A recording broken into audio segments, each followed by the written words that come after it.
Namastê. Tudo bem, pessoal? Finalmente a Serpente do Paraíso, parte 2. Mas antes de começar o estudo de hoje, eu quero dar uns avisos. O primeiro deles é que, atendendo a pedidos, eu voltarei a postar vídeos no canal Aleph 888 no YouTube. Não é minha vontade.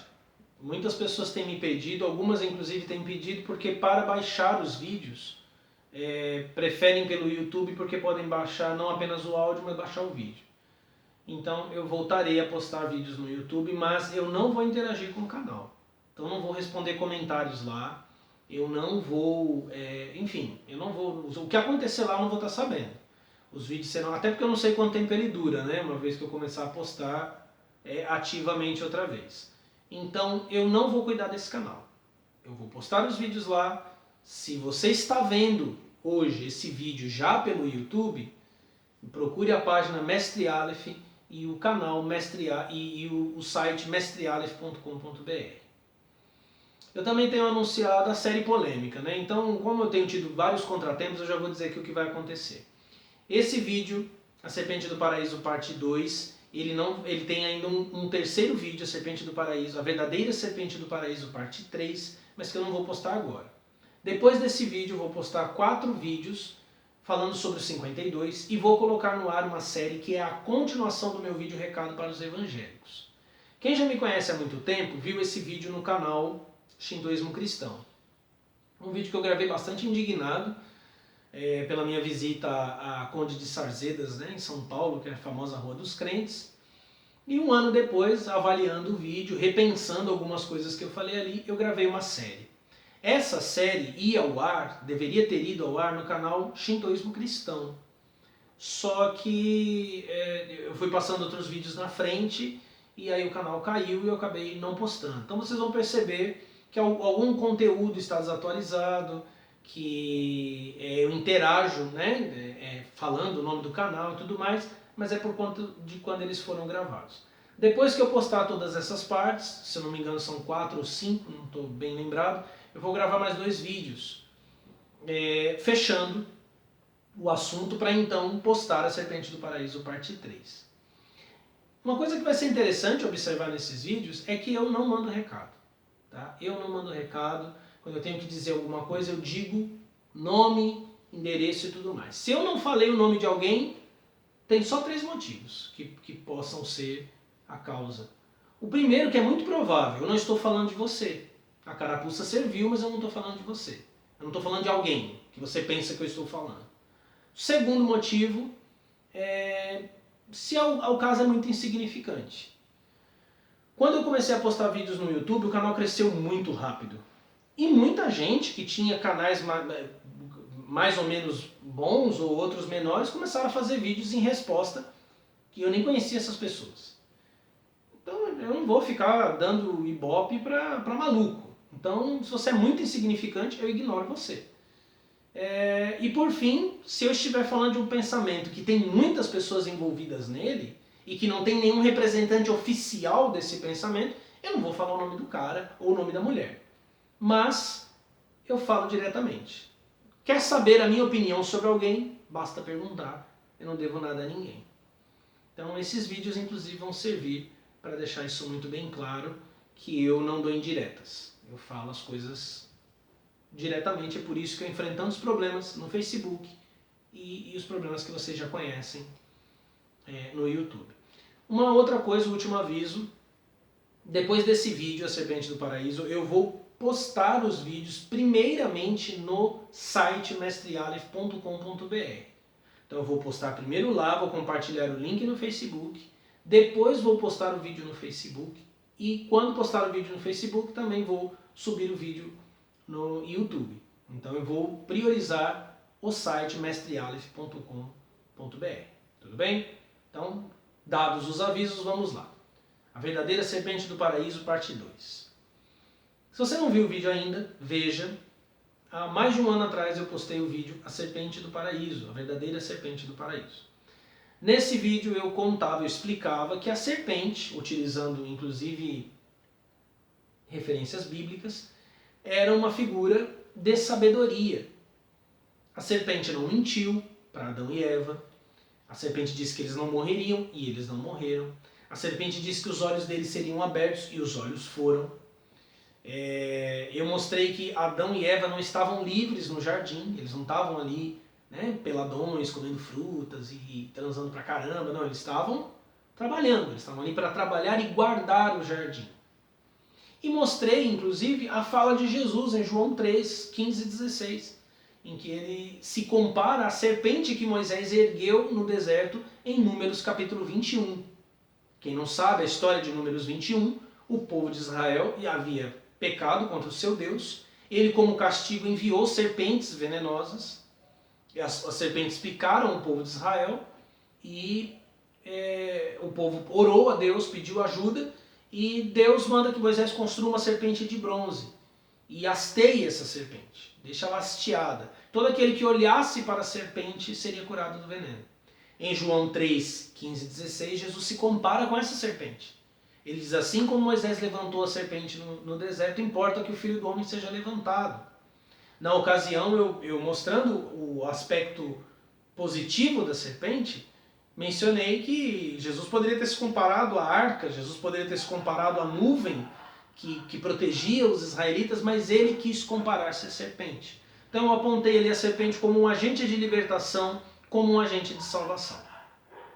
Tempos depois, no meu vídeo Jesus e as Putas, eu mencionei que Adão e Eva, a queda de Adão e Eva, que havia acontecido uma intervenção negativa com relação a Adão e Eva, isso deixou as pessoas confusas. Mas como assim? Adão e Eva não tinham sido libertados no Éden? Eles não haviam sido iluminados no Éden? Como assim eles caíram? Como assim eles pecaram? Como assim Jesus vem para retificar o pecado de Adão? Então, em primeiro momento, a primeira coisa que eu preciso fazer que vocês entendam é que, ao contrário do que nós imaginamos, a Bíblia tem muitos níveis de profundidade. Não só a Bíblia, os livros sagrados, o Alcorão, o livro da lei, eles têm níveis de interpretação. Na Kabbalah, são descritos 4 níveis principais. O nível Peshat, ou Peshat, que é o literal. Deste nível literal, que são os véus, né, as vestes da lei, são os que a gente tem trabalhado na série Dat. E como normalmente as pessoas leem o Antigo Testamento. Existe o Remes, Darash e o Sod. Sod significa segredo ou secreto. Então, cada vez que você lê um texto bíblico, principalmente os textos da Torá, que são os 5 livros de Moisés, você tem no mínimo, esses 4 sentidos principais. Entre Peshat e Sod, você tem um abismo de diferença. Porque um é o sentido literal e o outro é o sentido secreto. Secreto. Somente passado de mestre cabalista para discípulo. Essa é a transmissão do sentido Sod, o sentido secreto das Escrituras. Parte da descoberta desses sentidos, existem muitos mecanismos para se descobrir. Um deles é a gemátria, ou gematria. O que é a gematria, ou gemátria? É a atribuição de valores numéricos às palavras em hebraico. As letras e palavras. Então você vai encontrar um número para cada palavra e você vai fazer com que essa palavra se combine com outras. Então você faz substituições, você faz soma de palavras, subtração de palavras, ou seja, você faz aquilo que é chamado de permutação. Dentro dessa permutação, esses 4 sentidos você já vai encontrar nas 2 primeiras palavras da Bíblia em hebraico. Como começa a Bíblia? No princípio, criou. Não esquece o Deus, tá? No princípio, criou. Em hebraico. Bereshit, bara. Qual é o mistério? Bereshit. A primeira letra, Bet, no alfabeto hebraico, ela tem o valor de 2. O valor gemátrico dela é 2. Então você tem Bereshit, bara. A segunda palavra também começa com Bet. O que ensinam os sábios cabalistas? Que, primeiro, a Bíblia tem 2 grandes sentidos dentro desses 4, Eu já os mencionei aqui. O Peshat e o Sod. O sentido literal e o sentido misterioso. Você tem a indicação disso pelo primeiro Bet, de Bereshit. Mas você tem mais dois sentidos secundários. Na segunda palavra, Bará, que também tem a letra Bet. Então você, lendo a Bíblia, você vai encontrar com um pouco de atenção esses sentidos. Você tem uma criação em Gênesis 1 e outra criação em Gênesis 2. Você tem Abraão com dois filhos, Ismael e Isaac. Você vai ter Jacó e Esaú. Você terá José e seus irmãos. E aí você avança para isso até mesmo no Novo Testamento, onde você vai ter o Monte Sinai e o Monte Sião, a besta e o cordeiro. São os dois caminhos principais pelo qual a Bíblia se estende. Então, naquele primeiro vídeo, eu falei de um sentido da serpente enquanto salvadora. A serpente, enquanto salvadora, conduz Adão e Eva à iluminação. A serpente, enquanto salvadora, tira Adão e Eva do Dat, lembrem-se do vídeo, né? Da religião na qual eles serviam a Deus, faziam oferendas, não tinham conhecimento, sequer percebiam que estavam nus. E trabalhavam para Deus, serviam Deus. Do sistema que oprime as pessoas, que as faz ser empregadas de Deus. E privadas da vida eterna. Isso é um primeiro sentido. Mas existe um outro sentido, e ele pode ser observado na própria palavra serpente. A palavra serpente em hebraico, nahash, ela tem uma gematria, ela também tem um valor numérico, a palavra inteira, que é 358. Nahash 358. Qual outra palavra tem também o mesmo valor gemátrico? Também de 358. Existem várias, mas a principal é Mashiach. Mashiach é o Messias. Então o que você tem aí? A serpente, que é associada ao mal, que é associada à desobediência de Deus, ela é o reverso do Messias. É por isso que Jesus se compara com a serpente curadora. Em Números 21, uma serpente é levantada num madeiro para curar do veneno da serpente que picou. E não é assim que se faz antídoto? Você não colhe o veneno, modifica o veneno para produzir um antídoto, para produzir uma vacina, por exemplo? Você vai fazer vacina da dengue, você não precisa do próprio vírus. Para qualquer vacina de catapora, de sarampo, de dengue, seja lá do que for, você precisa da bactéria, você precisa do veneno. Então a mesma serpente que pica e envenena os homens é a força curadora dos homens. A maioria das pessoas que vem aqui tem algum conhecimento ocultista, ou pelo menos curiosidade, já viu a figura do Baphomet. Se escreve Baphomet, né, com PH. Se não conhece, acho difícil, né? Procura essa imagem. O Baphomet é uma figura andrógena e de caráter hermético, né? Tem muitos símbolos ali dentro. Eu vou destacar apenas um símbolo. Em algumas imagens do Baphomet, o falo, o pênis do Baphomet não está nítido, é como um bastão no peito dele. Em outras o pênis está nítido. Mas presta atenção no falo do Baphomet. Tem duas serpentes entrelaçadas ali. Uma serpente escura e uma serpente branca. E o falo do Baphomet com aquelas serpentes entrelaçadas se assemelha muito ao caduceu de Hermes, que é uma referência à ascensão da Kundalini. Kundalini, que dentro da yoga, da tradição hindu, da tradição tântrica, é a própria força que é percebida, não é exatamente uma força sexual, mas é a própria força criativa que se expressa na sexualidade humana. Então, o que isso quer dizer? Quando a serpente é positiva, se coloque como Adão. A história de Adão e Eva não está num passado remoto, ela é nossa história.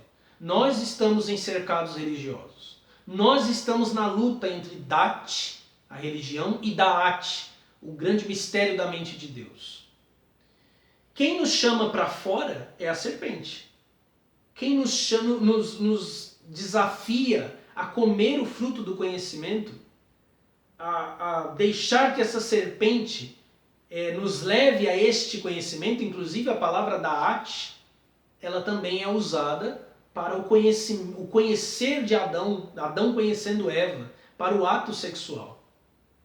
Então essa transfiguração da sexualidade, essa transfiguração da vida, a serpente nos incita a ele. E muitas vezes ele é uma rebelião contra Deus, ele é uma rebelião contra os deuses. Porém, dizem os cabalistas que não é só. Eles dizem que Adão tomou o fruto do conhecimento antes do tempo. E o próprio tomar o fruto, tirar o fruto da árvore, ele tem um significado cabalístico. Olhando para a árvore da vida, você encontra a Sefirot, a Sefirah Yesod acima de Malhut. Você tem a Sefirot Malhut lá embaixo. Exatamente em cima dela tem Yesod. Tem algumas imagens na página. Se você quiser uma imagem melhor, você pode procurar na internet. A tradição cabalística diz que a árvore da vida e o Gan Eden, o jardim do Éden, estão dentro das 6 Sefirot, que estão acima de Malhut. O meio do jardim é Yesod.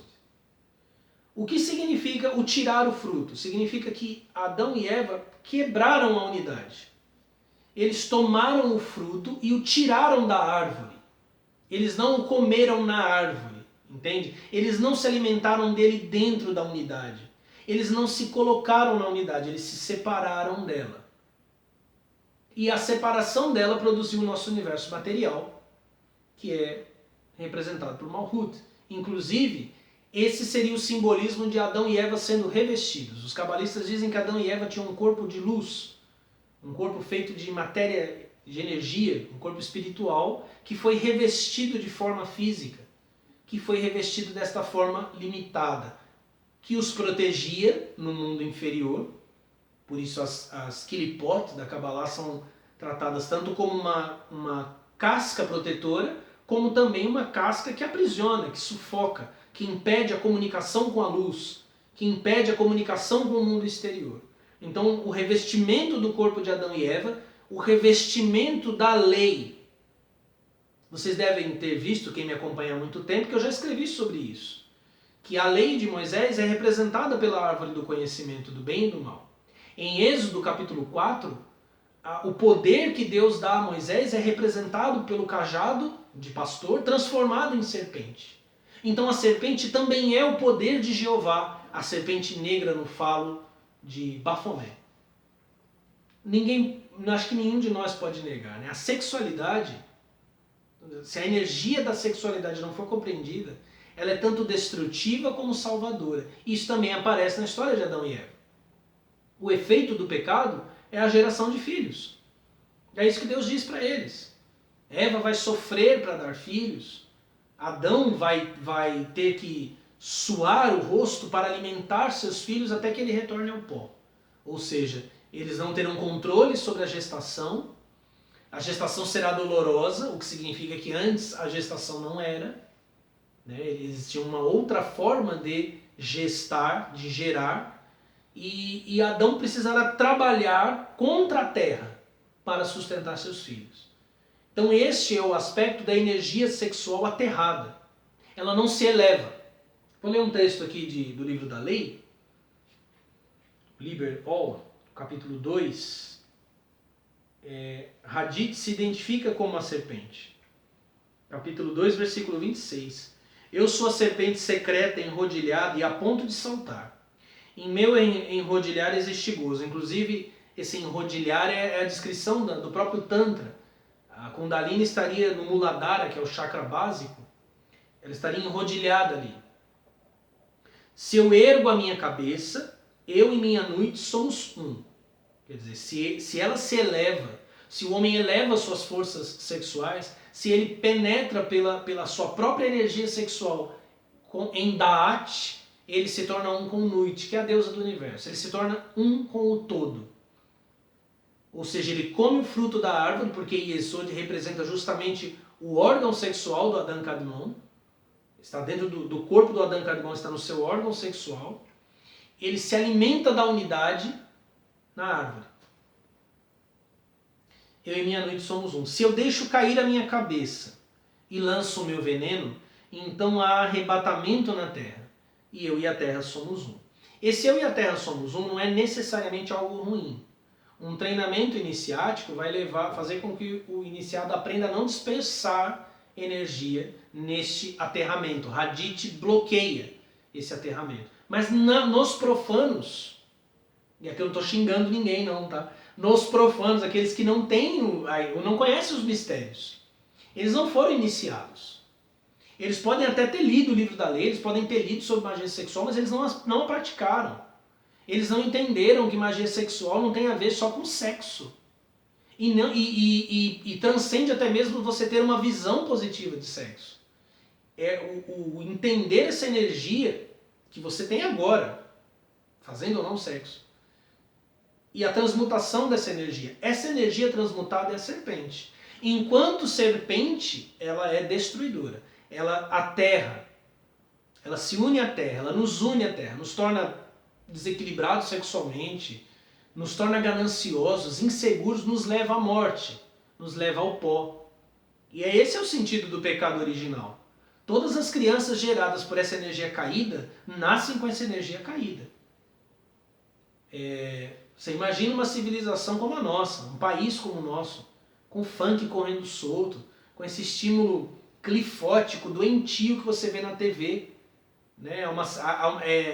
Uma hipersexualização e um desmerecimento que a religião coopera com ele. A religião alimenta esse desmerecimento do corpo, da sexualidade. Ela restringe e não educa. Então você tem essa energia degenerada, aterrada. E nos tornamos um com a Terra. E não no sentido de descobrimento da natureza da Terra, porque Nuit não é apenas o espaço infinito. Nuit é a matéria. Então eu posso me tornar um com a Terra ou eu posso me tornar um com o todo. E o caminho é a serpente transmutada em Messias dentro de mim, me levando a essa união. O que eu tenho feito na série Dat é justamente despir a Torá. Eu reconheço que a imagem literal da Torá é falsa. E eu não sou o único. Houveram cabalistas, um deles chamado Natan de Gaza, que defendia a mesma coisa. Que a Torá da árvore da lei, da árvore do conhecimento do bem e do mal, era a Torá que os homens têm. E que essa Torá precisaria ser abolida, ela precisaria ser substituída pela verdadeira Torá celeste, que o Messias traria. Se Hadith é a serpente de luz dentro de nós, ele é o nosso Atman, nosso ser interior, então nós somos um com o Messias. A era messiânica é a chegada do Messias e o poder que ele tem de acender, de avivar as estrelas dentro de cada um de nós. Para que por meio dessa transmutação, a serpente transformada em Messias, a serpente que era a serpente das trevas, que descia para o mundo das Quilipote, transformada na serpente de luz luminosa que nos eleva. Não é mais Satã derrubado do céu, cheio de ira, mas é o grande Kukulkan, a grande serpente alada, que se eleva e que nos leva para as dimensões superiores. Como eu disse, eu tenho muito o que falar ainda, né, sobre isso, mas eu vou terminar citando um livro bastante desconhecido, o Tikunei Zohar. E eu vou fazer uma observação. Esse negócio de Kabbalah que despreza a Torá não é Kabbalah. Você não tem Kabbalah só com a árvore da vida. Você não tem Kabbalah hermética metendo um monte de deuses ali e desprezando os ensinamentos da Torá. A própria árvore cabalística ela é decodificada da Torá e do Tanakh, que são os livros do Antigo Testamento. Mas por preconceito com a Bíblia, ou preguiça, porque você precisa conhecer muito bem o hebraico, aprender a fazer as permutações, e primeiro você precisa convencer um mestre cabalista a te ensinar a Kabbalah. Não dá para aprender em livro, não dá para aprender em cursinho, não dá para aprender em workshop, não dá para aprender no Kabbalah Center. Não dá, Madonna não é cabalista. Não é amarrar a fitinha vermelha no braço que você virou cabalista. Entendeu? Não é ficar passando a mão em cima das letras hebraicas para ter uma ereção que faz de você um cabalista. Só faz de você um retardado. Cabalá exige muito tempo, inclusive para que alguém se diga um cabalista. Ok? Então, a Cabalá, ela é um sistema que pode te ajudar a compreender toda a dinâmica de Deus e a relação das religiões, o fundo espiritual que conecta todas as religiões. Porém, ela não pode ser separada da Torá. Tem um preconceito aí que se diz que a Cabalá que usa a Torá é uma Cabalá teórica. Nada a ver, cara. Os cabalistas que são chamados de teóricos escreveram muitos tratados de Cabalá prática. Acontece que se utilizaram de uma Cabalá prática calcada na Torá. Eu falei de 4 sentidos, mas tem muito mais. Esses 4 são os básicos. O Tikunei Zohar, que é o que eu vou citar agora, muita gente conhece o Zohar, mas não conhece o Zohar da retificação. Ele tem 70 comentários apenas na palavra Bereshit. Essa palavra que começa a Bíblia. Só da palavra Bereshit ele tece 70 comentários. São 70 chaves para 70 níveis de conhecimento dentro das Escrituras. Tem muita coisa aí, tem magia aí. A base da magia cerimonial ocidental, ela é cabalística. Os caminhos pelos quais o Edward Kelly e o John Dee formaram a magia enoquiana foram os caminhos da Cabalá. O livro da lei, ele é compreendido perfeitamente por meio da Cabalá. Eu vou falar disso futuramente. Vou terminar aqui lendo essa frase do Tikunei Zohar. Aquele que tira uma coisa do seu lugar, removendo-a do seu domínio, é considerado como aquele que arranca a árvore da vida de suas raízes e a coloca no mundo estranho, o mundo da pluralidade, o mundo de Shabbatai, o tétrico Sitra Ahra. Sitra Ahra significa o outro lado. Tem um monte de gente aí que diz que pratica a Cabalá clifótica, Cabalá draconiana, e diz que o Sitra Ahra é um mundo das trevas. Mas isso é um conceito que veio depois de Cordovero, depois de Isaac Luria, é um conceito moderno na Cabalá. A Cabalá antiga entendia que nosso mundo é o Sitra Ahra. O Sitra Ahra quer dizer o outro lado. Dentro do budismo, os bodhisattvas, que são aqueles que foram iluminados pelo Buda, eles desistem de atravessar a outra margem para entrar no Nirvana e ficam aqui levando pessoas para o lado de lá, que é mais ou menos o sentido do corpo da sabedoria do Bodhisattva. Os estudantes da Kabbalah, e isso se ensina também dentro dos círculos cabalísticos, se você está ouvindo, falando, eu não gosto de Kabbalah, não quero saber de Kabbalah, ou então eu vou fazer a Kabbalah do meu jeito. É porque provavelmente você não tem vínculos com ela. A Kabbalah tem vínculos de outras vidas. Todos os estudantes de Kabbalah já estudaram Kabbalah numa outra vida. E eu falo disso no futuro. Você não quer encontrar essas chaves, mas essas chaves elas servem para a compreensão, inclusive, do livro da lei. Este mundo é o mundo das Kiripot, é o mundo das conchas. É o mundo onde nós não temos acesso aos mundos superiores e os mundos superiores não nos alcançam com facilidade. Na literatura de Crowley você vai encontrar muitas vezes a expressão as pessoas cansadas da terra cinza. O orbe escuro, quer dizer, o orbe que não brilha, que não emite luz. Nosso mundo e também boa parte do nosso universo.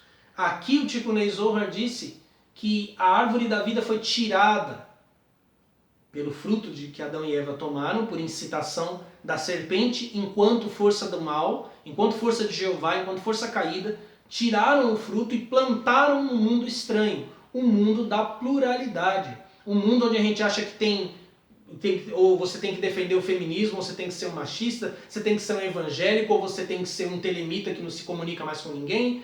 Esse mundo, o mundo em que a gente está separado, tem esquerda e tem direita, tem pai e tem mãe, tem Oriente e Ocidente. Esse é o mundo da pluralidade, da divisão e da separação. O mundo acima é o mundo da unidade. E aí, relembrem o que eu disse no vídeo A Lei de Telemann.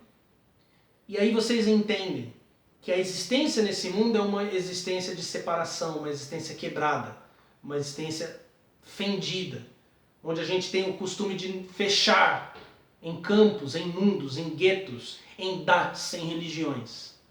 E ouça a voz da grande deusa em Liber All, o capítulo 1. Eu li isso daquela vez, né? Eu li no vídeo A Lei de Telemann. A palavra de pecado é restrição, capítulo 1, versículo 41, mas eu quero ler o 42 para terminar. Deixai aquele estado de multiplicidade limitado e repugnante. Então, com o teu todo, tu não tens direito senão fazer a tua vontade. Onde nós começamos?